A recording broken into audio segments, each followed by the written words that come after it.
राज्याचे क्रीडा मंत्री आणि राष्ट्रवादी काँग्रेस अजित पवार गटाचे नेते माणिकराव कोकाटे यांच्या विरोधात अटक वॉरंट जारी करण्याचे आदेश न्यायालयाकडून देण्यात आलेले आहेत। त्यामुळे कुठल्याही क्षणी माणिकराव कोकाटे यांना अटक होऊ शकते। मंगळवारी माणिकराव कोकाटे यांना सुनावण्यात आलेली शिक्षा सत्र न्यायालयाने कायम ठेवली होती। यामुळे तेव्हापासूनच माणिकराव कोकाटे यांचं आता काय होणार, त्यांना अटक होणार का याच्या चर्चा सुरू झाल्या होत्या। त्यानंतर आता बुधवारी सकाळी बऱ्याच घडामोडी सुद्धा घडलेल्या आहेत। कोर्टामध्ये सुनावणी झाली, ज्यामध्ये त्यांच्या विरोधात अटक वॉरंट सुद्धा जारी करण्यात आलं। त्यानंतर माणिकराव कोकाटे आणि त्यांचे बंधू हे नॉट रिचेबल असल्याचं माध्यमांमधनं सांगण्यात येऊ लागलं। मग काही वेळातच माणिकराव कोकाटे हे लीलावती रुग्णालयात दाखल असल्याची बातमी आली। आपण आजारी असल्याने हॉस्पिटलमध्ये ॲडमिट झालेलो आहोत अशी माहिती कोकाटे यांच्याकडनं देण्यात आल्याचं बातम्यांमधनं सांगण्यात आलंय। पण माणिकराव कोकाटे यांच्या विरोधात अटक वॉरंट जारी होण्याआधी नेमकं काय काय घडलंय, त्यांची आमदारकी आणि मंत्रिपद जाऊ शकतं का, कोकाट्यांना अडचणीत आणणारं हे प्रकरण नेमकं होतं काय, सगळ्या घडामोडी जाणून घेऊयात आजच्या या व्हिडिओतनं। नमस्कार मंडळी, तुमचं सर्वांचं तुमच्या हक्काच्या माझा महाराष्ट्र न्यूज या यूट्यूब चॅनलमध्ये मनापासून स्वागत आहे। तर मंगळवारी संध्याकाळी माणिकराव कोकाटे यांना कनिष्ठ न्यायालयाने सुनावलेल्या शिक्षेवरची तात्पुरती स्थगिती हटवून 2 वर्षांचा कारावास आणि 50,000 रुपये दंड ही शिक्षा कायम ठेवली। त्यानंतर अजित पवार हे माणिकराव कोकाटे यांचा राजीनामा घेणार का, हा प्रश्न विचारण्यात आला। त्यामध्ये बुधवारी सकाळी मुंबईमध्ये मंत्रिमंडळाची बैठक होती। आता या बैठकीला माणिकराव कोकाटे उपस्थित राहिले नाहीत, त्यामुळे त्यांच्या अनुपस्थितीची जोरदार अशी चर्चा झाली। कारण कोकाटे यांनी राजीनाम्याचा अंदाज आल्यानंच कॅबिनेटला दांडी मारली का, असा प्रश्न विचारण्यात येत होता। त्यात कोकाटे हे नॉट रिचेबल लागत होते। हे सगळं एका बाजूला सुरू असताना दुसऱ्या बाजूला उपमुख्यमंत्री अजित पवार हे वर्षा बंगल्यावर मुख्यमंत्री देवेंद्र फडणवीस यांना भेटायला गेले होते। अजित पवार यांनी या भेटीत देवेंद्र फडणवीस यांना माणिकराव कोकाटे यांच्या प्रकरणाची माहिती दिली। त्यानंतर फडणवीसांनी कोकाटे यांच्या राजीनाम्याबाबतीतला निर्णय तुम्हीच घ्या असं अजित पवार यांना सांगितल्याचं कळतंय। तसंच माणिकराव कोकाट्यांचं खातं कोणाला द्यायचं ते सांगा, असा थेट प्रश्न सुद्धा देवेंद्र फडणवीसांनी अजितदादांना यावेळी विचारला, अशी बातमी सूत्रांच्या हवाल्याने माध्यमांनी दिली। त्यानंतर मंत्रिमंडळ बैठकीनंतर राज्याचे दोन्ही उपमुख्यमंत्री आणि मुख्यमंत्री यांच्या स्वतंत्र अशी बैठक झाली। त्यावेळेस कोकाटे यांच्या राजीनाम्याबद्दल निर्णय घेण्यात येईल असं बोललं जात होतं। या बैठकीतनं बाहेर पडल्यानंतर आमचा माणिकराव कोकाटे यांच्याशी संपर्क करायचा प्रयत्न सुरू आहे। या प्रकरणी कोर्टात पुढे काय होतं ते पाहूयात, त्यानंतर कोकाटेंबाबत काय निर्णय घ्यायचा ते ठरवू, अशी भूमिका अजित पवार यांनी दिली। एका बाजूला विधिमंडळाच्या आवारात हे सगळं घडत असताना कोर्टात सुद्धा युक्तिवाद सुरू होता। नाशिक सत्र न्यायालयाने कोकाटेंची शिक्षा कायम ठेवल्यानंतर सदनिका घोटाळा प्रकरणातल्या याचिकाकर्त्या अंजली दिघोळे राठोड यांनी माणिकराव कोकाटे यांच्या विरोधात अटक वॉरंट जारी करण्यासाठी नाशिक जिल्हा न्यायालयात अर्ज दाखल केला होता।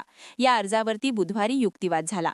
त्यावेळी माणिकराव कोकाटे यांनी त्वरित पोलिसांसमोर हजर व्हावं किंवा पोलिसांनी त्यांना अटक करावी, असा आदेश कोर्टाने दिला। कायद्यापुढे सगळे लोक समान आहेत, मग तो कोणी मंत्री असो किंवा अन्य कोणीही असो, असं न्यायालयाने निकाल देताना सांगितल्याचं कळतंय।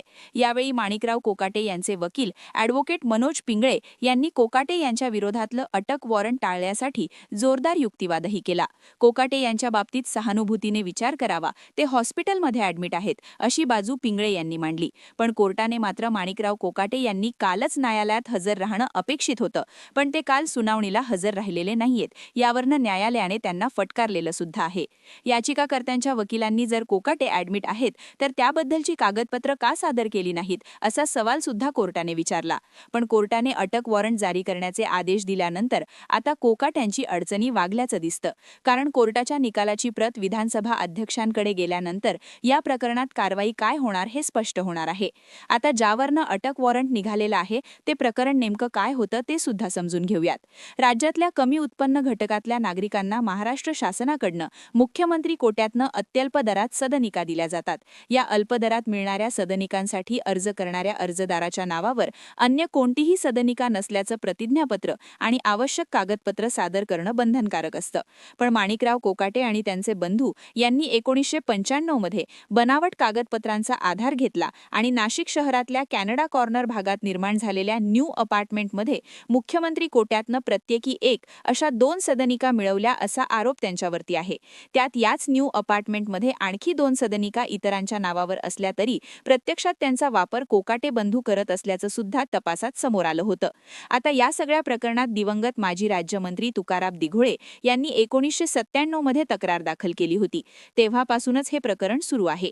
यामध्ये माणिकराव कोकाटे, त्यांचे बंधू यांच्यासह एकूण 4 आरोपींविरोधात सरकारवाडा पोलीस स्टेशनमध्ये तक्रार दाखल करण्यात आली होती. त्यानंतर हे प्रकरण न्यायालयात गेलं तेव्हा कोर्टानं इथनं 2 आरोपींना दिलासा दिला आणि कोकाटे बंधूंनाच आरोपी म्हणून निश्चित केलं. मग बनावट दस्तऐवजाच्या आधारे अल्प उत्पन्न घटकातनं शासकीय कोट्यातल्या सदनिका लाटून शासनाची फसवणूक केल्याप्रकरणी कनिष्ठ न्यायालयाने मंत्री माणिकराव कोकाटे आणि त्यांच्या बंधूंना 2 वर्षांचा कारावास आणि प्रत्येकी 50,000 रुपये दंड अशी शिक्षा ठोठावली होती. पण कोकाटे बंधूंनी सत्र न्यायालयात अपील केलं आणि सत्र न्यायालयाने कोकाटे बंधूंना जामीन मंजूर करून शिक्षेच्या अंमलबजावणीसाठी आधी तात्पुरती स्थगिती दिली. पण आता सत्र न्यायालयानेच कोकाट्यांची 2 वर्षांची शिक्षाही कायम ठेवली आहे. त्यामुळे साहजिकच त्यांच्यावरती अटकेची टांगती तलवार कायम राहिली आहे. पण आता कायदा याबद्दल काय सांगतो?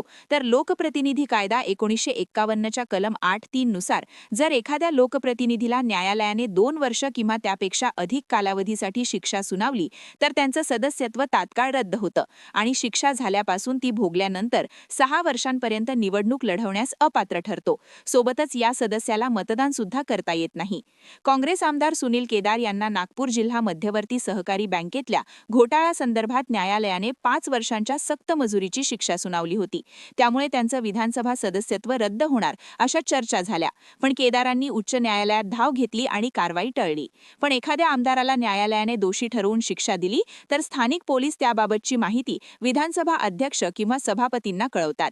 त्यानुसार सभापती किंवा अध्यक्ष त्याची नोंद घेत संबंधित आमदार कारवाईला पात्र आहे का हे तपासतात. त्यानंतर पुढची कारवाई होते. सध्या सुद्धा विधानसभा अध्यक्ष यांच्याकडे संबंधित आदेशाची प्रत पोहोचलेली नसल्याचं आणि ती पोहोचल्यानंतर अध्यक्ष कारवाई संबंधीचे आदेश देणार आहेत असं सांगण्यात येतंय. पण आता या सगळ्या प्रकरणातनं मार्ग नेमका काय? तर अटक वॉरंट टाळण्यासाठी आणि शिक्षेविरोधात अपील करण्यासाठी माणिकराव कोकाटे यांच्या वतीने उच्च न्यायालयात अपील करण्यात आलेली आहे. त्याबद्दलच्या सुनावणीमध्ये नेमकं काय होतं हे पाहणं महत्त्वाचं ठरणार आहे. विधानसभा अध्यक्षांनी लोकप्रतिनिधी कायद्याअंतर्गत माणिकराव कोकाटेची आमदारकी रद्द केली तर नियमानुसार ते 6 महिने मंत्रिपदावरती कायम राहू शकतात. साधारणपणे उच्च न्यायालयाकडनं तशा प्रकरणात शिक्षेला स्थगिती देण्यात येते.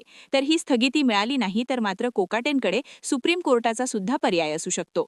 महत्त्वाची गोष्ट म्हणजे हायकोर्टाने तातडीने सुनावणी घेतली तर कोकाटेंना दिलासा मिळू शकतो. नाहीतर त्यांची आमदारकी जाईल आणि लोकप्रतिनिधी कायद्यानुसार आमदारकी गेल्यानंतर त्यांना शिक्षा भोगून आल्यानंतर पुढची 6 वर्ष निवडणूक लढवता येणार नाही.